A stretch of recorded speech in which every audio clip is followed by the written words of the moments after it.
ഇപ്പോൾ ദൃശ്യം 3 തിയേറ്റേഴ്സിൽ ഭയങ്കര സക്സസ്ഫുൾ ആയിട്ട് ഓടിക്കൊണ്ടിരിക്കുകയാണ്. നമ്മൾ അതിൽ ഓരോ ട്വിസ്റ്റ് കാണുമ്പോഴും നമ്മളിങ്ങനെ ഞെട്ടും. പക്ഷെ ആ കൂട്ടത്തിൽ ഒരാളെ കണ്ടപ്പോൾ നമ്മളെല്ലാവരും ഒരേ സ്വരത്തിൽ പറഞ്ഞു, ഇത് മറ്റേ കുട്ടിച്ചാത്തനിലെ കുട്ടിയല്ലേ എന്ന്.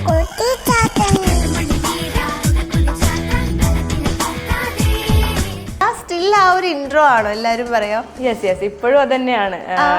കണ്ടിട്ട് വന്നിട്ടും കുട്ടിച്ചാത്തലിലെ വർഷേനെ കുറെ നാൾക്ക് ശേഷം കണ്ടു എന്നുള്ള സാധനം തന്നെയാണ് എല്ലാവർക്കും ഉള്ളത്. എനിക്ക് തോന്നുന്നു 90s കിഡ്സിന് ഏറ്റവും കൂടുതൽ യെസ് 90s ഈവൻ ഏർലി 2000 അവർക്കൊക്കെ ഇപ്പോഴും എന്ന് വെച്ചാൽ ആ സമയത്ത് സോഷ്യൽ മീഡിയ ഇല്ല, ഒന്നുമില്ല. അപ്പൊ ആൾക്കാരൊക്കെ കാണുന്ന ഒരു സാധനം കുട്ടികളെല്ലാം എല്ലാ കുട്ടികൾക്കും ഭയങ്കര ഫാനായിരുന്നു. എനിക്ക് ഉറപ്പാണ്. കുറെ പേര് മെസ്സേജ് അയക്കുവാണ്, ഹോംവർക്ക് ഒക്കെ പടപടയെന്ന് വീട്ടുകാർ പറയാം, അത് കഴിഞ്ഞിട്ടേ കാണാൻ പറ്റുന്നു, എല്ലാം ചെയ്ത് തീർത്തിട്ട് തന്നെ മുന്നേ വന്നിരുന്ന് കാണും. അപ്പൊ അത്രയ്ക്ക് ഒരു പാർട്ട് ഓഫ് ലൈഫ് ആയിരുന്നു അന്ന് ചൈൽഡ്ഹുഡ് എല്ലാവരുടെയും. ഞാൻ എസ്തറിന്റെയും അൻസിബയുടെയും ഇന്റർവ്യൂ എടുത്തപ്പോൾ അവരിങ്ങനെ പറഞ്ഞു, ലാലേട്ടൻ ഭയങ്കര പൂക്കിയായിട്ട് മാറും സെറ്റിൽ. സത്യം. അയൊക്കെ യൂസ് ചെയ്തു, അവരുടെ പിക്ചേഴ്സ് ഒക്കെ എഡിറ്റ് ചെയ്തു, അങ്ങനെ എന്തെങ്കിലും എക്സ്പീരിയൻസ്? പൂക്കിയാണ്, റിയൽ ലൈഫ് പൂക്കിയാണെന്ന് തന്നെ പറയാം.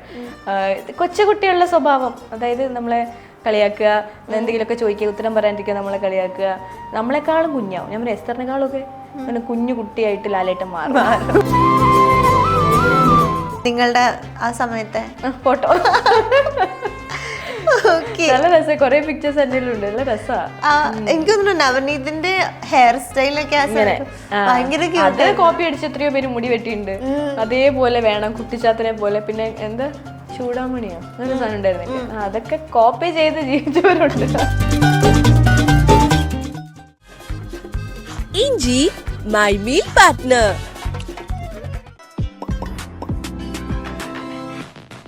ഹായ് ഹലോ, എല്ലാവർക്കും വെറൈറ്റി മീഡിയയുടെ പുതിയൊരു ചാറ്റ് ഷോയിലേക്ക് സ്വാഗതം. ഞാൻ Mastani and this is my show Masti with Mastani. ഇപ്പോൾ ദൃശ്യം 3 തിയേറ്റേഴ്സിൽ ഭയങ്കര സക്സസ്ഫുൾ ആയിട്ട് ഓടിക്കൊണ്ടിരിക്കുകയാണ്. നമ്മൾ അതിൽ ഓരോ ട്വിസ്റ്റ് കാണുമ്പോഴും നമ്മളിങ്ങനെ ഞെട്ടും. പക്ഷെ ആ കൂട്ടത്തിൽ ഒരാളെ കണ്ടപ്പോൾ നമ്മളെല്ലാവരും ഒരേ സ്വരത്തിൽ പറഞ്ഞു, ഇത് മറ്റേ കുട്ടിച്ചാത്തനിലെ കുട്ടിയല്ലേ എന്ന്. യെസ്, കുട്ടിച്ചാത്തനിലെ ആ കുട്ടി ഇന്ന് എൻ്റെ കൂടെ ജോയിൻ ചെയ്യുന്നുണ്ട്. ശ്രദ്ധ ഗോകുൽ, വെൽക്കം. ഹലോ മസ്താനി. നമ്മളുണ്ടല്ലോ ദൃശ്യം 3 നമ്മളിങ്ങനെ കണ്ടോണ്ടിരിക്കുക ആ ഒരു ഫീൽ. പെട്ടെന്ന് സീൻ വന്നപ്പോ ഞാനും എൻ്റെ 2 ഫ്രണ്ട്സും കൂടി പോയി, ഞങ്ങൾ ഒരേ സ്ഥലത്ത് ഇടാ മറ്റേ കുട്ടിച്ചാത്തല്ലേ. അതാ ആ സ്റ്റിൽ ആ ഒരു ഇൻട്രോ ആണോ എല്ലാരും പറയാം? യെസ് ഇപ്പോഴും അത് തന്നെയാണ്. കണ്ടിട്ട് വന്നിട്ടും കുട്ടിച്ചാത്തലിലെ വർഷേനെ കുറെ നാൾക്ക് ശേഷം കണ്ടു എന്നുള്ള സാധനം തന്നെയാണ് എല്ലാവർക്കും ഉള്ളത്.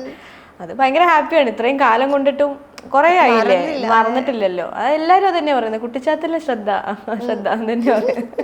എന്നുവെച്ചാൽ ഫേസ് പോലും മാറിയിട്ടില്ല, വലിയ കാര്യമായിട്ട് ചേഞ്ചസ് ഒന്നുമില്ല. അതും പറയുന്നുണ്ടല്ലേ, അതുകൊണ്ട് മറുക് ഭയങ്കര ഇത് വെച്ചിട്ട് എല്ലാരും പിടിക്കുക. മറുക് വെച്ചിട്ട് മറുക് കണ്ടപ്പോ മനസ്സിലായി. ഓക്കെ, നമുക്കിപ്പോ ദൃശ്യം 3 ആണ് ഏറ്റവും പുതിയ വിശേഷം. നമ്മൾ പറഞ്ഞ പോലെ തന്നെ തിയേറ്റേഴ്സിൽ ഭയങ്കര സക്സസ്ഫുൾ ആയിട്ട് ഓടിക്കൊണ്ടിരിക്കുകയാണ്. എല്ലായിടത്തും ഹൗസ്ഫുൾ ആണ്. ഞങ്ങൾക്ക് തന്നെ നൈറ്റ് ഷോ 11:30ക്കാണ് പോയത്, ഫസ്റ്റ് ഡേ. അതും ഏറെക്കുറെ ഫ്രണ്ട് സീറ്റിലെ ഇരുന്ന് കാണേണ്ടി വന്നു. അത്രയും സക്സസ്ഫുൾ ആയിട്ട് പോകണം. അപ്പൊ എങ്ങനെയാണ് ആ ഒരു ഫിലിമിലേക്ക് വന്നത്? ഞാൻ ഒരു ഗ്യാപ്പിന് ശേഷമാണ് ഫസ്റ്റ് ചെയ്യുന്ന വലതുവശത്തെ കള്ളൻ ചെയ്തു. അത് ജിത്തു സാറിന്റെ തന്നെ പടമാണ്. അപ്പൊ അതിൽ ദീപ്തി എന്ന ക്യാരക്ടർ ഫസ്റ്റ് കുറച്ചുള്ളെങ്കിൽ ഒരു നല്ല ക്യാരക്ടർ ആയിരുന്നു. അപ്പൊ ആ ക്യാരക്ടർ കണ്ടിട്ടാണ് പിന്നെ ദൃശ്യം 3ലേക്ക് എന്നെ കാസ്റ്റ് ചെയ്യുന്നത്. എന്താ പറയാ, ഇത്രയും വലിയൊരു പ്രോജക്റ്റിലൊരു ഭാഗമാകാൻ സാധിച്ചത് തന്നെ വലിയ ഭാഗ്യം. അപ്പോൾ വലതുവശത്തെ കള്ളം കഴിഞ്ഞ പക്ഷേ ദൃശ്യം 3 ഞാൻ ഒരിക്കലും എക്സ്പെക്ട് ചെയ്തിരുന്നില്ല. അത് വന്നപ്പോൾ തന്നെ ഞാൻ പറഞ്ഞിട്ടുണ്ട് ഇന്റർവ്യൂസിലൊക്കെ, എനിക്കത് പ്രാങ്ക് ആയിട്ടാണ് തോന്നിയത്. അതെ, എനിക്കിങ്ങനെ മെസ്സേജ് വന്നപ്പോൾ ഞാൻ വിചാരിച്ചു ആരോ പറ്റിക്കുകയാണ്. കാരണം നമ്മൾ കേൾക്കാറുണ്ടല്ലോ കാസ്റ്റിങ്ങോടൊക്കെ പ്രാങ്ക്സ് ഒക്കെ ഉണ്ടെന്ന്. ഞാൻ വിചാരിച്ചു ആരോ പറ്റിക്കുകയാണെന്നൊക്കെ ഉള്ള ഇതിലായിരുന്നു. പക്ഷെ വിളിച്ചപ്പോഴാണ് ശരിക്കും അത് ഒന്ന് റിയാലിറ്റിയിലേക്ക് ഞാൻ വന്നത് തന്നെ. ഭയങ്കര ഹാപ്പി. ആൻഡ് പറഞ്ഞ പോലെ ഇപ്പോഴും ടിക്കറ്റ് കിട്ടാതെ എന്റെ ഫ്രണ്ട്സ് ഒന്നും കുറെ പേര് കണ്ടിട്ടില്ല. അത്ര ഹൗസ്ഫുൾ ആയിട്ട് ഓടുകയാണ്. സന്തോഷം അതിന്റെ ഒരു പാട്ടാവാൻ സാധിച്ചത്. അപ്പോ എപ്പോഴാ മനസ്സിലായത് ഇത് റിയൽ കാസ്റ്റിംഗ് കോൾ ആണ് എന്ന്?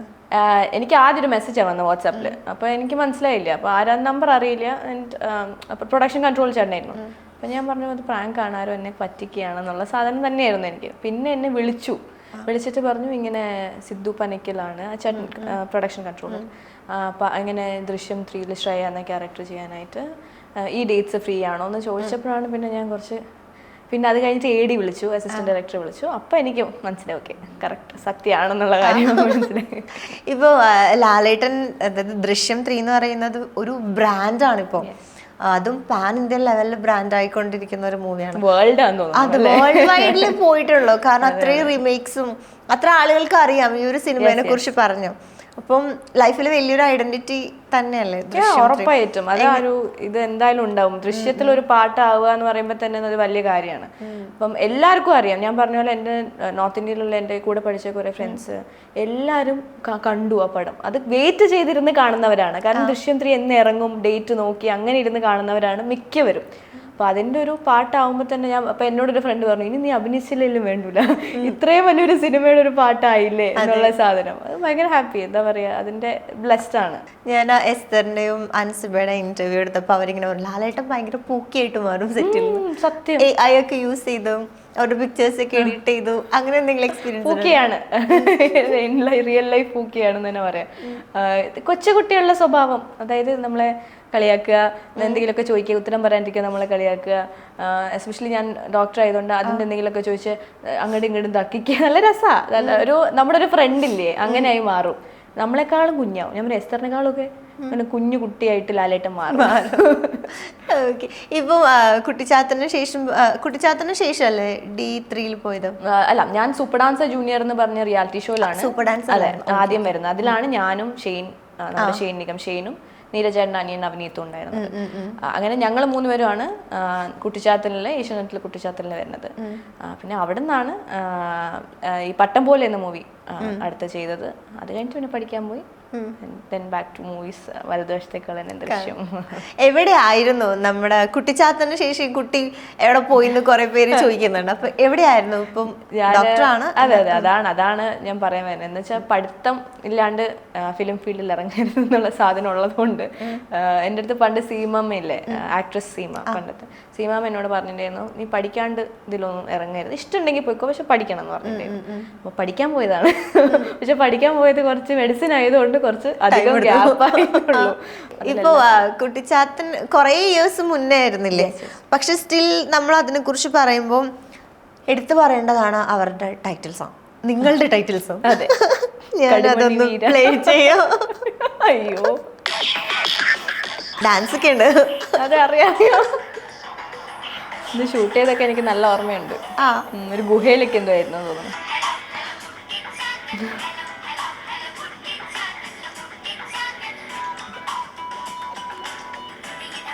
എല്ലാവരും മനസ്സിൽ ഇപ്പോഴും ഉണ്ടല്ലോ ഇതൊക്കെ അല്ലേ?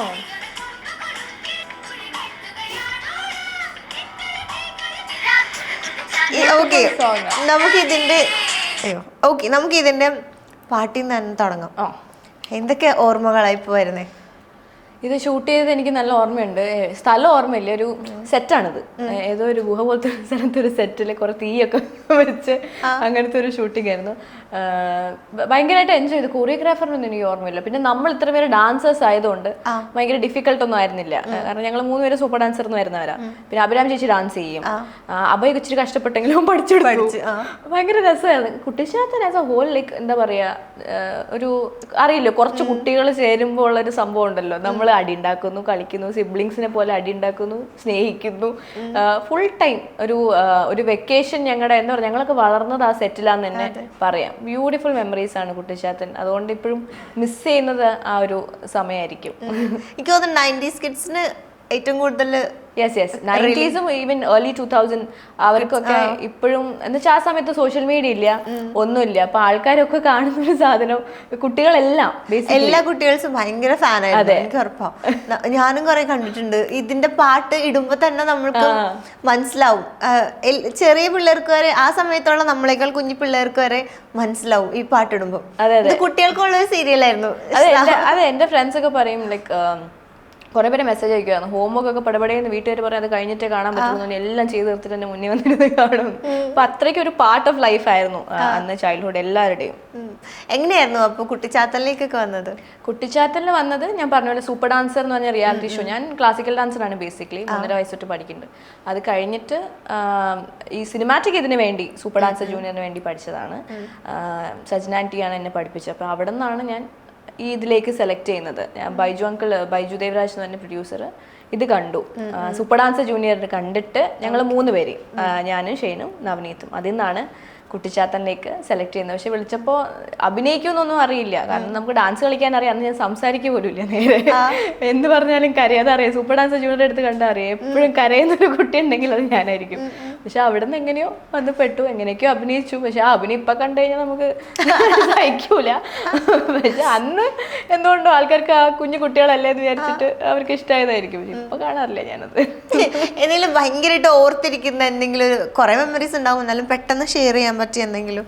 അങ്ങനെ ഞങ്ങൾ അടിയുണ്ടാക്കിയതൊക്കെ ഭയങ്കര ഓർമ്മയുണ്ട്. പക്ഷെ അത് ഞാൻ ഒരു തവണ പറഞ്ഞത് വെറുതെ എന്തിനാ, വേറെ ഒന്നുമില്ല. ഞങ്ങൾ അങ്ങനെ സ്പെഷ്യൽ മെമ്മറി ആയിട്ട് ഒന്നെടുത്ത് പറയാനൊന്നുമില്ല. ഞങ്ങളിങ്ങനെ വീട്ടിൽ നിന്നൊക്കെ ഫുഡ് കൊണ്ടുവരും, അതൊക്കെ നല്ല രസമായിരുന്നു. താരാൻറ്റി ഉണ്ടായിരുന്നു. അങ്ങനെ ഞങ്ങൾ ഓരോരുത്തരും ഓരോ ഫുഡ് കൊണ്ടുവരും, കഴിക്കും. ശരിക്കും ഫാമിലി എങ്ങനെയാണോ അങ്ങനെ തന്നെയായിരുന്നു അവിടെ. നല്ല രസമായിരുന്നു. ഈ കുട്ടിച്ചാത്തനെ പിടിക്കാൻ വരുന്ന ഒരു പുള്ളിയില്ലേ, ഭൈരവൻ, ശ്രീകാന്ത് അങ്കിൾ. ഓ, ആളെയൊക്കെ നമ്മൾ കാണുമ്പോ തന്നെ പേടി സ്വപ്നമായിരുന്നു ആ സമയത്തല്ലേ. കൊറേ പിള്ളേരുടെ പേടി സ്വപ്നം പറയും വീട്ടില് കഴിച്ചില്ലെങ്കിൽ എല്ലാ വീട്ടിലും ഇത് തന്നെയല്ലേ. എല്ലാരും പറഞ്ഞിട്ടുണ്ട് എന്നോട്. ഞാൻ വിചാരിച്ചത് ഞങ്ങൾക്ക് മാത്രമായിരിക്കും, കാരണം ആളെ സ്ക്രീനിൽ കാണുമ്പോ നമ്മൾ ഇങ്ങനെ ഇരിക്കുമായിരിക്കും, ആളെ കാണുമ്പോ നമ്മൾ ഇങ്ങനെ. അതെ, ഈ കണ്ണൊക്കെ ഇങ്ങനെ എഴുതിയിട്ട്. അവർ ആരായിട്ടെങ്കിലും കോണ്ടാക്ട് ഉണ്ടോ ഗ്രൂപ്പിൽ? ഇല്ല, അങ്ങനെ ഡെയിലി ആയിട്ട് സംസാരിച്ചു. ശ്രീകാന്ത് അങ്ങനെ കുറെ നാളായി എനിക്ക് സംസാരിക്കണം എന്നുണ്ട്, കുറെ നാളായി. താരാൻറ്റി ഇടയ്ക്ക് എവിടെ ഞാൻ അമ്പലത്തിൽ വെച്ചൊരുതാണ് കണ്ടിരുന്നു. പിന്നെ ഇവരായിട്ട് അഭിരാമി ചേച്ചിയൊക്കെ സംസാരിക്കും. അഭിരാമി ചേച്ചിയുടെ അമ്മ എനിക്ക് ഇടയ്ക്ക് ദൃശ്യം കണ്ടിട്ട് മെസ്സേജ് അയച്ചിരുന്നു. പിന്നെ നവനീതായിട്ട് അങ്ങനെ കോണ്ടാക്ട് ഇല്ല. ബാക്കി എല്ലാവരുമായിട്ട് ഓൾമോസ്റ്റ് കോണ്ടാക്ട് ഉണ്ട്, സംസാരിക്കും. നിങ്ങളുടെ ആ സമയത്തെ ഫോട്ടോ നല്ല രസം, കൊറേ പിക്ചേഴ്സ് എന്റെ ഉണ്ട്, നല്ല രസാ. എനിക്ക് തോന്നുന്നു നവനീതിന്റെ ഹെയർ സ്റ്റൈലൊക്കെ അത് കോപ്പി അടിച്ച് എത്രയോ പേര് മുടി വെട്ടിയിട്ടുണ്ട്. അതേപോലെ വേണം കുട്ടിച്ചാത്തനെ പോലെ. പിന്നെ എന്താ ചൂടാമണിയോ അങ്ങനെ സാധനം ഉണ്ടായിരുന്നില്ലേ, അതൊക്കെ കോപ്പി ചെയ്ത് ജീവിച്ചവരുണ്ട്. പക്ഷെ ഭയങ്കര ക്യൂട്ടായിരുന്നു. പിന്നെയാണ് മനസ്സിലായത് ഓക്കെ നീരജ് ചേട്ടന്റെ ബ്രദറാണ് നവനീത് എന്നൊക്കെ. അതൊക്കെ കൊറേ നമ്മളൊക്കെ വലുതായി കൊറേ കഴിഞ്ഞിട്ടാണ് ഇപ്പോഴൊക്കെയാണ് മനസ്സിലായത്. നീരജ് ചേട്ടൻ സൂപ്പർ ഡാൻസിൽ ഉണ്ടായിരുന്നതാ. ഞങ്ങൾ ജൂനിയർ, ചേട്ടൻ സൂപ്പർ ഡാൻസ് സീനിയറില്. ഷംന ചേച്ചി ഇല്ലേ, ഷംന കാസിം, ഷംന ചേച്ചി നീരജ് ചേട്ടനൊക്കെ സൂപ്പർ ഡാൻസ് സീനിയറിൽ ഉണ്ടായത്, അനീഷ് ചേട്ടൻ ഇവരൊക്കെ. അപ്പൊ അന്നോട്ടെ നമുക്കൊക്കെ ഒരു കണക്ഷൻ ഉണ്ട്. അടിപൊളി. അങ്ങനെ കുട്ടിച്ചാത്തൻ കഴിഞ്ഞു, പിന്നെ സൂപ്പർ ഡാൻസർ കുട്ടിച്ചാത്തൻ കഴിഞ്ഞു, പഠിക്കാൻ പോയി, ഡോക്ടറായി. എങ്ങനെ ഉണ്ടായിരുന്നു MBBS? നല്ല പാടായിരുന്നു. ബയോളജി എളുപ്പം. എല്ലാവരുടെ മൈൻഡ് സെറ്റിൽ എന്താ പറയുക, ഞാൻ എല്ലാ ഇന്റർവ്യൂസിലും പറയും ബയോളജി ഇഷ്ടമാണെങ്കിൽ നമ്മൾ എന്ത് പറയും, അങ്ങനെയാണെങ്കിൽ എന്തെടുക്കാം, ഡോക്ടർ. പക്ഷെ അതല്ല, ബയോളജി അല്ല മെഡിസിൻ. മെഡിസിൻ എന്ന് പറയുന്നത് നമുക്ക് നല്ല പേഷ്യൻസ് വേണം, നമ്മൾ ഭയങ്കര ഡെഡിക്കേറ്റഡ് ആയിരിക്കണം. ഞാൻ പറഞ്ഞില്ലേ, സാക്രിഫൈസ് ചെയ്യണം. നമുക്ക് ഇഷ്ടമുള്ള കാര്യങ്ങളൊക്കെ എനിക്ക് അന്ന് ഒരുമിച്ച് കൊണ്ടുപോകാൻ അറിയില്ലായിരുന്നു. അപ്പൊ ഞാൻ ഇതിലേക്ക് വന്നപ്പോൾ തന്നെ ഫ്രസ്ട്രേറ്റ് പഠിക്കണമല്ലോ എന്നുള്ള സാധനത്തിൽ എല്ലാം വിട്ടുപോയി കയ്യിൽ നിന്ന്. അപ്പൊ കുറെ സാക്രിഫൈസ് ചെയ്തിട്ടാണ് ഒരു ഡിഗ്രി കിട്ടുന്നത്. പിന്നെ പുറത്ത് പഠിച്ചുകൊണ്ട് ഇവിടെ ഒരു എക്സാം ഉണ്ട്, അത് ക്ലിയർ ചെയ്യണം. അപ്പൊ കുറെ എഫേർട്ട് ഇട്ടിട്ടാണ് ഈ ഡിഗ്രി കൈ കിട്ടുന്നത്. അപ്പോൾ അതിൻ്റെതായ അറിയാം, മെഡിസിൻ അത്രയും ഒരു ലോങ് ജേർണിയാണ്. അതിൻ്റെതായ ഡിഫിക്കൽട്ടീസ് ഉണ്ടായിരുന്നു, ഫ്രസ്ട്രേഷൻസ് ഉണ്ടായിരുന്നു. അഭിനയിക്കാൻ പറ്റുന്നില്ല, ഡാൻസ് കളിക്കാൻ പറ്റുന്നില്ല, എന്നൊക്കെ ഉള്ള അതൊക്കെ എങ്ങനെയോ തരണം ചെയ്ത് ഇതുവരെ എത്തി. ദൃശ്യം 4 വരൂ? എനിക്ക് അതറിയില്ല സാറിന്. അത്രയും എത്ര എക്സ്പെക്റ്റഡ് ഒരു മൂവിയാണത്. അപ്പൊ അത്രയും ഒരു സ്ക്രിപ്റ്റ്, അത്രയും കിഡിലൊരു സ്ക്രിപ്റ്റ് ലോക്ക് ആയാലേ എനിക്ക് തോന്നുള്ളൂ 4ലേക്ക് വരുള്ളൂ എന്നുള്ള കാര്യം. ആൾക്കാർ ഇങ്ങനെ നോക്കിയിരിക്കുകയായിരിക്കും. ഞങ്ങളിങ്ങനെ നോക്കി ക്ലൈമാക്സിൽ എന്തെങ്കിലും ഒരു ട്വിസ്റ്റ് ഉണ്ടാവും. പക്ഷെ ഞങ്ങക്ക് കണ്ടവർക്ക് മനസ്സിലാവും എന്തോ ദൃശ്യം 4 വരൂ അങ്ങനെ അതുണ്ട്. അത്രയും നല്ലൊരു സ്ക്രിപ്റ്റ് ലോക്ക് ആവുകയാണെങ്കിൽ ഓഫ് കോഴ്സ് ഉണ്ടാവുമായിരിക്കും. നിങ്ങളുടെ കുട്ടിച്ചാത്തൻ ഗ്രൂപ്പ് എടുത്ത് നോക്കിയാൽ തന്നെ ശ്രദ്ധ ഓൾറെഡി നമുക്കറിയാം ഇപ്പൊ തിരിച്ചു വന്നു സിനിമയിലേക്ക്. പിന്നെ ഡാൻസറുമാണ്. നമ്മുടെ അഭിരാമി ആണെങ്കിലും നമ്മുടെ സോഷ്യൽ മീഡിയയിലുണ്ട്. ഇപ്പൊ അവർക്ക് ബാൻഡ് ഉണ്ട്, അങ്ങനെ ആക്റ്റീവായിട്ട് നിൽക്കുന്നുണ്ട്. ഷെയ്ൻ ആണെങ്കിലും ഇപ്പൊ ഒരു സ്റ്റാറായി. മറ്റേ പുള്ളിയുടെ അഭയ് വർക്ക് ചെയ്യാണ് ബാംഗ്ലൂരിൽ. പക്ഷെ അഭയ് നീ ഇടയ്ക്ക് വിളിച്ചിരുന്നു. അഭയ് എനിക്ക് തോന്നുന്നു ഡയറക്ഷനിൽ താല്പര്യമുണ്ട്. അഭയും വരും തിരിച്ചു ഫീൽഡിൽ താമസിയാതെ ഹോപ്പ്ഫുള്ളി. പിന്നെ നവനീതും ഈ ഇടക്ക് എന്തോ നവനീത് ഡയറക്റ്റ് ഒക്കെ ചെയ്യേണ്ടത് തോന്നുന്നു. നീരജേട്ടന്റെ എന്തൊക്കെയോ ഡയറക്റ്റ് ചെയ്യുന്നുണ്ട്. അവനും ഇതിന്റെ ഉള്ളിൽ തന്നെയാണ്, ആരും വിട്ടു. അതാ ഞാൻ പറഞ്ഞത്, കുട്ടിച്ചാത്തൽ എല്ലാരും സംഭവം അത് അതർ ഞങ്ങളിങ്ങനെ ചുറ്റിപ്പറ്റി ഇവിടെ തന്നെ ഉണ്ട്. ഇപ്പൊ നിങ്ങളുടെ ഒരു റീയൂണിയൻ അങ്ങനെ എന്തെങ്കിലുമൊക്കെ സംഭവിച്ചിട്ടുണ്ടോ? ഒരു AI പടം ഇറങ്ങിയിട്ട് എല്ലാരും അത് കണ്ടിട്ട് എല്ലാരും വിചാരിച്ചു ഞങ്ങൾ ശരിക്കും റീയൂണിയൻ ചെയ്തു. പിന്നെ അത് സൂം ചെയ്ത് നോക്കുമ്പോൾ അറിയാവുള്ളത് AI. അപ്പഴാ 2 കൈ 6 വിരലൊക്കെ അപ്പോഴാ മനസ്സിലായത് ആൾക്കാർക്ക്. ഇനിയിപ്പോ എന്താ പുതിയ പ്രോജക്ട്സ് എന്തെങ്കിലും വന്നു? പുതിയത് ഒരെണ്ണം ഓൾമോസ്റ്റ് ചെയ്തു. അത് കലേശേട്ടന്റെ ഒരു പടമാണ്. അത് നടക്കുന്നു, ഒന്നും ആയിട്ടില്ല, നടക്കുന്നേ ഉള്ളൂ. വേറെ ഇതുവരെ ഒന്നും ലോക്ക് ആയിട്ടില്ല. Waiting for good projects. നോക്കാം. ഓക്കെ. ഇപ്പോൾ തിരിച്ചു വന്നതിന് ശേഷം ഈ പറഞ്ഞ പോലെ ആൾക്കാർ കുറേ പേര് മെസ്സേജ് അയക്കുന്നുണ്ടാവും, മറ്റേ കുട്ടി തിരിച്ചു വന്നല്ലോ അങ്ങനെയൊക്കെ പറഞ്ഞിട്ട്. അങ്ങനെ ഓർത്തിരിക്കുന്ന എന്തെങ്കിലും ഒരു ഭയങ്കര ഹാപ്പിനെസ് തോന്നിയ എന്തെങ്കിലും മെസ്സേജ് ഉണ്ടോ? ഈ ഇടയ്ക്ക് ഒരു മെസ്സേജ് വന്നിരുന്നു, ഒരു ചേച്ചി ദുബായിൽ നിന്നാണ് തോന്നുന്നു. അപ്പം സൂപ്പർ ഡാൻസർ തൊട്ടേ ആൾ എന്നെ കാണുന്നതാ. അപ്പൊ എനിക്ക് ഇങ്ങനെ മെസ്സേജ്, സൂപ്പർ ഡാൻസർ തൊട്ട് കുഞ്ഞെ ഞാൻ കാണുന്നുണ്ട്, മോളിത് കാണുമെന്ന് അറിയില്ല മെസ്സേജ്, പക്ഷെ ഞാൻ മോളുടെ കൂടെ ഇത്രയും സ്നേഹിച്ച് വേറെ ആരും ഇല്ല, മോളെ പോലെ സ്നേഹിച്ച് വേറെ ആരും ഇല്ല. മോള് കരയുമ്പോ, ഞാൻ ആദ്യം സൂപ്പർ ഡാൻസിൽ എപ്പോഴും കരച്ചിലായിരുന്നു, ഞാൻ പറഞ്ഞില്ലേ. അപ്പൊ മോള് കരയുമ്പോ ഞാൻ കൂടെ കരഞ്ഞിട്ടുണ്ട്, ഇത്രയും ഹാപ്പിയാണ് മോൾ ഇങ്ങനെ ദൃശ്യത്തിലൊരു പാട്ടായതിനൊക്കെ പറഞ്ഞൊരു ലോങ് മെസ്സേജ് വന്നിരുന്നു. അങ്ങനെ കുറേ പേര് അയക്കുന്നുണ്ട് കേട്ടോ. അപ്പോൾ അവർക്കൊക്കെ റെസ്പോൺസ് ചെയ്യാൻ കൊടുത്തു തരണേ ഉള്ളൂ. അപ്പോൾ ഭയങ്കര ഹാപ്പിയാണ് ഇത് കാണുമ്പോഴേ, കാരണം എൻ്റെ ജേർണിയിലൂടെ സഞ്ചരിച്ചവരാണ് ഇവരെല്ലാവരും. അങ്ങനെ കയറി പറ്റുകയെന്ന് പറയുന്നത് എളുപ്പമുള്ള കാര്യമല്ല. അപ്പോൾ അവരിങ്ങനെ ചിന്തിച്ചുകൊണ്ടിരിക്കുന്ന എല്ലാവരും എവിടെയും കാണാനില്ല, ഇൻസ്റ്റാഗ്രാം ഹാൻഡിൽ അറിയില്ല കുറെ പേർക്ക്, കുറെ പേര് വർഷ എന്നുള്ള പേര് രജിസ്റ്റേർഡ് ആയിട്ടുണ്ട്. അതെ അതെ, അത് അടിച്ചു നോക്കുന്നു, വർഷ എന്നൊക്കെ അടിച്ചു നോക്കുന്നവരുണ്ട്. അപ്പോൾ ഇൻസ്റ്റാഗ്രാം ഹാൻഡിൽ അറിയാത്ത, ഐ ഡി അറിയാത്ത കുറേ പേര് അങ്ങനെ മെസ്സേജ്. അപ്പോൾ ഇതൊക്കെ തന്നെയാണ് അതൊരു ആർട്ടിസ്റ്റിന്റെ ലൈഫിൽ ഭയങ്കര ഒരു ഇമ്പോർട്ടൻറ്റ് ഫാക്ടർ ആണല്ലോ, ആൾക്കാരുടെ അംഗീകാരം എന്ന് പറയുന്നത്. അതെനിക്ക് ഭാഗ്യവശാലുണ്ട്. ഇപ്പോൾ നമ്മളെ ഇതേപോലെ സ്ക്രീനിൽ കാണുമ്പോൾ ഏറ്റവും കൂടുതൽ ആളുകൾ പറയുന്ന ഒരു കാര്യം, വലിയ മാറ്റമൊന്നുമില്ല. അതായത് നിങ്ങളുടെ ഗ്രൂപ്പിലുള്ള ആളുകൾക്ക് അങ്ങനെ പ്രത്യേകിച്ച് പ്രായം കൂടുന്നതായിട്ട് തോന്നുന്നില്ല. അങ്ങനെ എനിക്കറിയാം, എല്ലാവരും എന്നോട് പറയും, അയ്യോ കുട്ടിച്ചാത്തലിന്റെ വർഷ അതേപോലെ ഇരിക്കുന്ന മോളെ, നീ എന്തെങ്കിലും ഹൈറ്റ് വെച്ചിട്ടേ ഉള്ളൂ കുറച്ചില്ലേ, എന്നോട് അങ്ങനെ പറയും. അതെനിക്ക് പിന്നെ ഇത് വെച്ചിട്ട് പറയും, ഇത് കണ്ടിട്ടാണ് മിക്കവരും ഐഡന്റിഫൈ ചെയ്യുന്നത്. പക്ഷെ മാറ്റമില്ല എന്നുള്ള സാധനം ഞാൻ കുറേ നാളായിട്ട് കേൾക്കും, ഒരു മാറ്റവും ഇല്ല, അതേപോലെ ഇരിക്കുന്നത്. എനിക്ക് തോന്നിയിട്ടില്ല, പക്ഷെ ആൾക്കാർക്ക് അല്ല. ഞാനിത് ഇവര് അതായത് നമ്മളിങ്ങനെ ഡിസ്കസ് ചെയ്യുമ്പോൾ തന്നെ ഞാൻ പറഞ്ഞു, സ്ക്രീനിൽ കുറച്ചും കൂടെ വലിയ ആളായിട്ട് തോന്നും, പക്ഷെ ഇപ്പൊ നേരിട്ട് കണ്ടിട്ട് ഒരു മാറ്റവും ഇല്ല.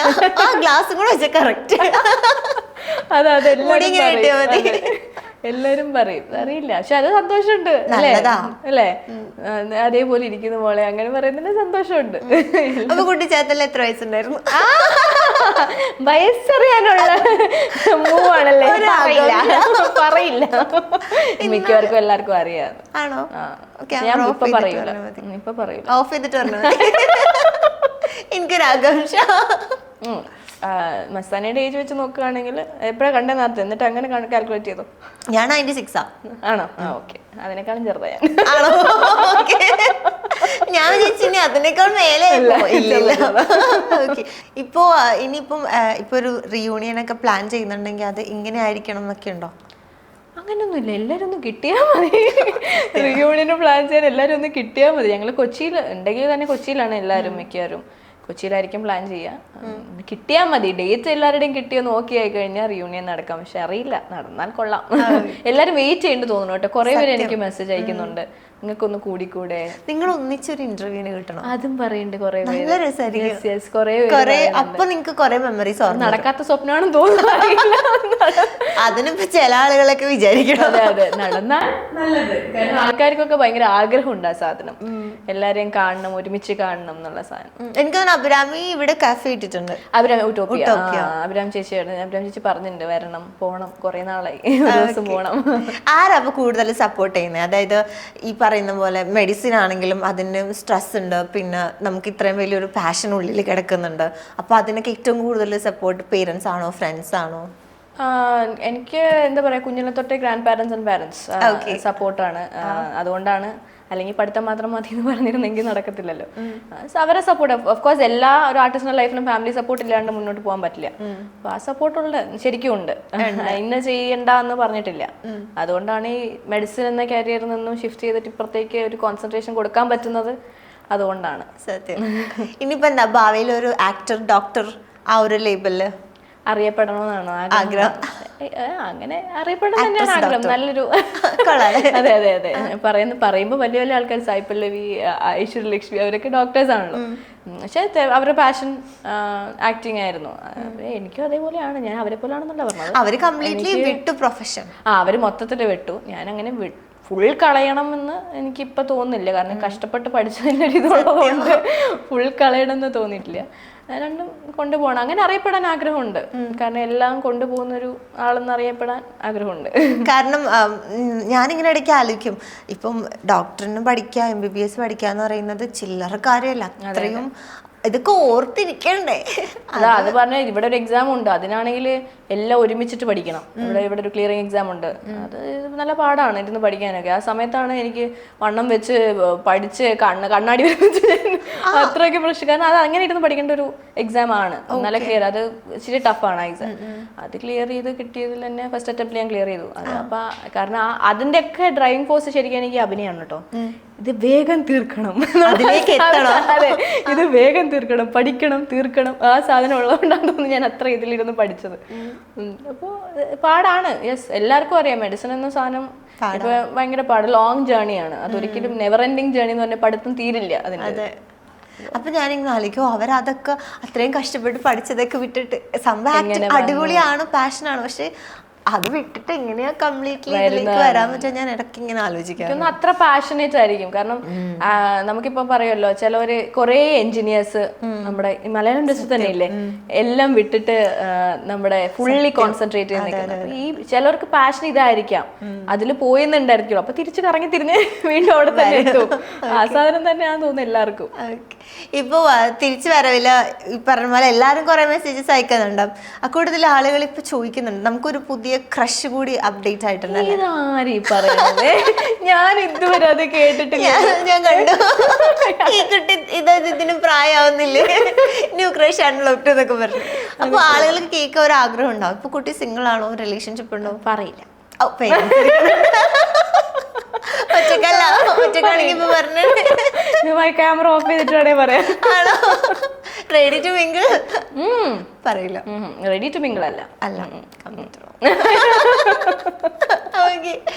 അങ്ങനത്തെ മെസ്സേജസ് ഒക്കെ വരുന്നുണ്ടോ? ഞാൻ അങ്ങനെ ഇഷ്ടമാണ് വെച്ചാൽ ആൾക്കാർക്ക് പണ്ടൊട്ടേ കാണുന്നവർക്ക് വീണ്ടും കണ്ടതിൽ കുറെ സന്തോഷം. അങ്ങനത്തെ മെസ്സേജ് ക്രിഞ്ച് സാധനം ഒന്നും വരുന്നില്ല. ഇല്ല. ഇവിടെ വന്നിരിക്കുമ്പോ ചില ആൾക്കാർ പറയുന്നേക്കാം, അങ്ങനെ മെസ്സേജ് അയച്ചു, ഇങ്ങനെ അയച്ചു, ഭയങ്കര ചിരിച്ചു പോയത്, അങ്ങനെയൊക്കെ കൊറേ കേട്ടിച്ചു. ഇല്ല, എനിക്ക് അങ്ങനത്തെ ക്രിഞ്ച് സാധനമൊന്നും ഇതുവരെ ഞാൻ കണ്ടിട്ടില്ല. എന്തായക്കോ ക്രിഞ്ച് സാധനം അടുത്ത ഇന്റർവ്യൂവിന് പറയാലോ. അങ്ങനെയൊന്നുമില്ല. ആൾക്കാർക്ക് മനസ്സിലുള്ള അത്ര സ്നേഹം കൊണ്ട് അയക്കുന്ന സാധനങ്ങളൊക്കെ ഉള്ളു. അല്ലാണ്ട് ആ ടിപ്പിക്കൽ ഒരു ഹൈ തരുമോ ആ സാധനമൊന്നും ഫോളോ ചെയ്യോ? അതൊന്നും ഇല്ല. സ്നേഹം കൊണ്ട് ചോദിക്കും, അതൊന്നും തിരിച്ച് ഫോളോ ചെയ്യോ അങ്ങനെ ചോദിക്കും, ചെയ്യാം. അതത്രേ ഉള്ളൂ. ചെയ്യോ? അപ്പൊ അങ്ങനെ ജാടുള്ള സെലിബ്രിറ്റി ഒന്നുമല്ല. ഞാൻ കുറെ പേര് ചെയ്തിട്ടുണ്ട് അങ്ങനെ. അയ്യോടാ, ഞാൻ ചോദിക്കുമ്പോ എനിക്ക് അവരല്ല, അവരുടെ സന്തോഷം നമുക്ക് ഒരു ഫോളോ കൂടി എന്ന് പറഞ്ഞപ്പോ ഒന്നും ആവില്ലല്ലോ. എങ്ങനെയാ നമ്മളിപ്പോ ക്യാമറയില് കാണാത്ത ശ്രദ്ധ എങ്ങനെയാ റിയൽ ലൈഫില് വർഷനെ പോലെയാണോ? വർഷം എങ്ങനെ അല്ല, റിയൽ ലൈഫില് നമ്മുടെ ദൃശ്യത്തിലെ പോലെയല്ല. ദൃശ്യത്തിലെ ശ്രേയായിട്ട് ഇല്ല, അത്ര പാവല്ല. അല്ല എനിക്ക് സാധാരണ മനുഷ്യനെ പോലെ ഉള്ള ദേഷ്യമുണ്ട്, സങ്കടം, ഇമോഷണൽ ബീങ് ആണ് ഞാൻ. പെട്ടെന്ന് സങ്കടം വരും, പെട്ടെന്ന് ദേഷ്യം വരും, അങ്ങനെ ഒരു കൂട്ടത്തിലാണ്. പിന്നെ സ്നേഹിച്ചാൽ ഭയങ്കരമായിട്ട് സ്നേഹിക്കും. ഒരു സാധാരണ ഒരു ഞാൻ ചങ്ക് പറിച്ചെടുക്കും. അങ്ങനില്ല, വെറുതെ ചങ്കൊന്നും പറിച്ചെടുക്കില്ല, ഞാൻ അവിടെ നിന്ന് ഇറങ്ങി പോരും. അത്രേ ഉള്ളൂ. സാധാരണ ഒരു മനുഷ്യ സ്ത്രീ. ഈ MBBS പഠിക്കുന്ന സമയത്ത് എന്തെങ്കിലുമൊക്കെ ഒരു മെമ്മറീസ് ഉണ്ടോ ആ സമയത്ത്? അവിടെ എന്ത് മെമ്മറി? അവിടെ എനിക്ക് മെമ്മറി ഒന്നും ഇല്ല, പഠിത്തം തന്നെ. വേറെ ഒരു മെമ്മറി എനിക്ക് അവിടെ അങ്ങനെ ബ്യൂട്ടിഫുൾ മെമ്മറി എന്ന് പറയാൻ സത്യം എൻ്റെ മെഡിക്കൽ ജേർണിയിൽ ഉണ്ടായിട്ടില്ല. കാരണം ഫുൾ സ്ട്രെസ്സിലായിരുന്നു. അപ്പോൾ അങ്ങനെ ബ്യൂട്ടിഫുൾ മെമ്മറി ഒക്കെ ഉണ്ടായിരിക്കുന്നത് എനിക്ക് എപ്പോഴും ഡാൻസ് ആൻഡ് ആക്ടിങ് ആ സമയത്ത് തന്നെയാണ് ബ്യൂട്ടിഫുൾ മെമ്മറീസ്. പിന്നെ ഒരു കാര്യം ഉണ്ടായിരുന്നു, ഞാൻ പഠിക്കുമ്പോൾ ആൾക്കാർക്കൊക്കെ ഇങ്ങനെ ഒരു ബാക്ക്ഗ്രൗണ്ട് ഉള്ളതുകൊണ്ട് അവരിങ്ങനെ ചോദിക്കുമായിരുന്നു തിരിച്ചു പോയിട്ട് അഭിനയിക്കുമോ, ആ സാധനം ഉണ്ടായിരുന്നു. അപ്പൊ ആൾക്കാർ അവിടെയും തിരിച്ചറിയുന്നൊക്കെ ഉണ്ടായിരുന്നു ഇങ്ങനെ. കാരണം എൻ്റെ കൂടെ പഠിച്ചവരൊക്കെ, പിന്നെ നോർത്ത് ഇന്ത്യൻസിനോടൊക്കെ എൻ്റെ കൂടെയുള്ള മലയാളി ഫ്രണ്ട്സ് ഒക്കെ പറഞ്ഞു കൊടുക്കും ഭയങ്കര ആക്ട്രസ് ആയിരുന്നു, പിന്നെ അങ്ങനെയൊക്കെ പറഞ്ഞു കൊടുത്തു. അങ്ങനെ അവര് ഇപ്പൊ ദൃശ്യം ഇറങ്ങിയപ്പോ എല്ലാവരും മെസ്സേജ് അയച്ചു, കാരണം ദൃശ്യം എല്ലാവരും കാണുമല്ലോ. അതെ. അപ്പൊ അവരെന്നെ ഭയങ്കര ഹാപ്പിയും പ്രൗഡും ആണ്. അപ്പൊ പറയും എൻ്റെ കൂടെ പഠിച്ചതാണോ എല്ലായിടത്തും പറയും. സന്തോഷം, അത്ര തന്നെ. ഇനിയിപ്പോ തിരിച്ച് ഇപ്പോ വേറെ ലാംഗ്വേജസ്, അതായത് മലയാളത്തിൽ തന്നെ നിൽക്കണോ അല്ലെങ്കിൽ വേറെ ലാംഗ്വേജസ് എക്സ്പ്ലോർ ചെയ്യാൻ അങ്ങനെയൊക്കെ ഉണ്ടോ? അങ്ങനെയാണെങ്കിൽ നെക്സ്റ്റ് ചെയ്ത ലാംഗ്വേജ് ആയിരിക്കും കുറച്ചുകൂടി താല്പര്യം? കുറച്ച് അറിയാന്നുള്ളത് തമിഴായിരിക്കും. വേറെ ഭാഷ നമുക്കറിയില്ലല്ലോ. തമിഴായിരിക്കും കൂടുതൽ. കുറച്ച് എനിക്ക് തെലുങ്ക് ഫ്രണ്ട്സ് ഉണ്ട്, കുറച്ചൊക്കെ അറിയാം. കുറച്ച് അത് ആദ്യത്തെ ഹൗറി എന്നൊക്കെ ചോദിക്കുന്ന മാത്രമേ എല്ലാം ഉണ്ടായിരുന്നു, അതൊക്കെ തന്നെ അറിയുള്ളൂ. വേറെ ഒന്നും അറിയില്ല. എല്ലാം ഉണ്ടായിരുന്നു, അത്രയൊക്കെ എനിക്കറിയും. തമിഴായിരിക്കും, കാരണം തമിഴ് കുറച്ചും കൂടി നമുക്ക് മലയാളമായിട്ട് ബന്ധപ്പെട്ട് കിടക്കുന്നതുകൊണ്ട് കുറച്ച് കംഫർട്ടബിൾ ആയിരിക്കും ഭാഷ പഠിക്കാൻ. ആർട്ടിസ്റ്റ് എനിക്ക് തോന്നുന്നു എല്ലാ ഭാഷയും ചെയ്യണം, അതിനു വേണ്ടി പഠിക്കാമല്ലോ, അത്രേ ഉള്ളൂ. എക്സ്പ്ലോർ ചെയ്യണം. പിന്നെ ഓഫ് കോഴ്സ് ഒരു ആർട്ടിസ്റ്റ് എന്ന നിലയിൽ എനിക്ക് ആഗ്രഹമുണ്ട്. ഏറ്റവും കൂടുതൽ ഇഷ്ടമുള്ള ഒരു ആക്ടർ ആരാ? അങ്ങനെ പറയാൻ മലയാളത്തിൽ ലാലേട്ടനെയാണ്. ലാലേട്ടനെ ഭയങ്കര ഇഷ്ടമാണ്. പിന്നെ എനിക്ക് കാണുന്ന ആഗ്രഹമുള്ള ഷാറുഖ് ഖാനെയാണ്. എന്താണെന്നറിയില്ല, അത് കുഞ്ഞിലെ തൊട്ടേ ഞാൻ റിപ്പീറ്റഡ്ലി കാണുന്ന കുറെ മൂവീസിൽ എല്ലാം ഷാറുഖ് ഖാന്റെ മൂവീസാണ്. കൽ ഹോ ന ഹോ അങ്ങനത്തെ കുറച്ച് മൂവീസ് ഉണ്ട്. അപ്പൊ അതിലിങ്ങനെ ആയതുകൊണ്ടായിരിക്കാം ചിലപ്പോൾ കാണണം എന്ന് എനിക്കൊരു ആഗ്രഹം തോന്നിയിട്ടുള്ള ഒരു ആക്ടർ, ഒന്ന് കണ്ടാ മതി എന്ന് തോന്നുന്നത് ഷാറുഖ് ഖാനെയാണ്. അത് നടക്കാത്ത സ്വപ്നം തോന്നുന്നു, പക്ഷെ കാണണം പറയാൻ പറ്റില്ല, ചിലപ്പോൾ നടന്നാലോ. ഇനി നേരെ പോകുന്നത് ട്രോള് വാങ്ങിത്തരാനാണ്. അത് നമുക്ക് നമ്മളിപ്പോ ഇവിടെ തന്നെ എത്രയോ ആർട്ടിസ്റ്റുകൾ പോകുന്നുണ്ട്, ഭയങ്കര അൺഎക്സ്പെക്ടഡ് ആയിട്ട് നമ്മൾ കണ്ടിട്ടുണ്ട്. ഓ, ഈ പടത്തിൽ അവരുണ്ടോ, അങ്ങനെയൊക്കെ തോന്നുന്നു. പറയാൻ പറ്റില്ല. അതെ, കാണാൻ പറ്റട്ടെ. അതെ. അതിനാണ് ഏറ്റവും കൂടുതൽ ഇൻസ്പയർ ചെയ്ത ഒരു മൂവി ഏതാ? എന്നെ ഇൻസ്പയർ ചെയ്ത മൂവിയൊക്കെ കാണാൻ ടൈം കിട്ടില്ലല്ലോ ആ സമയത്ത്. കുറെ മൂവീസ് മിസ് ചെയ്തിട്ടുണ്ട്. ആ സമയത്ത് മൂവീസ് ഒന്നും ഇറങ്ങിയത് ഞാൻ അറിഞ്ഞിട്ട് പോലും ഇല്ലാത്ത രീതിയിൽ പോവായിരുന്നു. ചിലവർക്ക് പറ്റും കേട്ടോ മൂവീസ്, എനിക്ക് പക്ഷെ അങ്ങനെ അല്ലായിരുന്നു. ചിലവർക്ക് രണ്ടും എന്ന് വെച്ചാൽ മൂവീസ് കാണും പഠിക്കും, ആ സാധനം ചിലർക്ക് പറ്റും, പക്ഷെ എനിക്കത് പറ്റത്തില്ല. കാരണം എനിക്ക് മൊത്തത്തിൽ അതിനകത്ത് ഇരുന്നാലേ പറ്റത്തുള്ളായിരുന്നു. അതുകൊണ്ട് കുറെ മിസ് ചെയ്തു. അങ്ങനെ ഇൻസ്പയർ ചെയ്ത മൂവി പെട്ടെന്ന് ചോദിക്കുമ്പോൾ ഓർമ്മ വരുന്നില്ല. എന്നാലിപ്പം അതായത് ഈ മൂഡ് ഓഫ് ആയിട്ടിരിക്കുമ്പോ ഈ പടം കണ്ടാൽ കുറച്ച് വെട്ടം അത് ശരി, വെട്ട സി.ഡി. മൂസ പാണ്ടിപ്പട അല്ലേ? എനിക്കത് ഉണ്ട്, അത് എനിക്ക് ശരിക്കും തോന്നിയിട്ടുണ്ട്. ഞാൻ ഇങ്ങനെ മൂഡ് ഓഫ് ആയിരിക്കുമ്പോൾ ഞാൻ ആദ്യം ഇടുന്ന പടം ഒന്നെങ്കിൽ വെട്ടം, അല്ലെങ്കിൽ പറഞ്ഞ പോലെ സി.ഡി. മൂസ. ഇത് രണ്ടും ഞാൻ കണ്ടു. എത്ര കണ്ടാ പിന്നെ ചതിക്കാത്ത ചെന്ന്. അയ്യോ സത്യം, കുറെ നാളായത് കണ്ടിട്ട്. അതെ, ഇത്രയും പടങ്ങൾ എന്റെ എപ്പോഴുള്ള ലിസ്റ്റിലുണ്ട്. സങ്കടം തോന്നുമ്പോൾ അതിടും, നൈസ്, ഹാപ്പി ആകും. വെട്ടമൊക്കെ എത്ര കണ്ടാലും മതിയാവില്ല ആ പടം ഒന്നും. അപ്പൊ അതൊക്കെയാണ് എന്റെ പെട്ടെന്ന് സന്തോഷം തരുന്ന മൂവീസ്. ഓക്കെ, അപ്പൊ എന്തായാലും thank you so much for coming. Thank you Mastani. ദൃശ്യം 4 ഉണ്ടെങ്കിൽ അതിലുണ്ടാവുമായിരിക്കും. എനിക്കറിയില്ല, സാർ വിചാരിക്കണം, സാർ എഴുതണല്ലോ. ശരിയാ, പക്ഷെ എന്നാലും ഇത്രയും വലിയൊരു മൂവിയുടെ ഭാഗമായത് തന്നെയാണ്. First of all congratulations. And ഇനിയും ദൃശ്യം 4ഉം 5 ഒക്കെ ഇറങ്ങുമ്പോൾ അതിലുണ്ടാവട്ടെ. ഒരുപാട് മൂവീസ് ഒക്കെ ചെയ്ത് അറ്റ് ദ സെയിം ടൈം പ്രൊഫഷനും അതേപോലെ തന്നെ കണ്ടിന്യൂ ചെയ്ത ഒരു സക്സസ്ഫുൾ വുമൺ ആയി മാറട്ടെ. Thank you so much. ഇഞ്ചി മൈ മീൽ പാർട്ട്ണർ.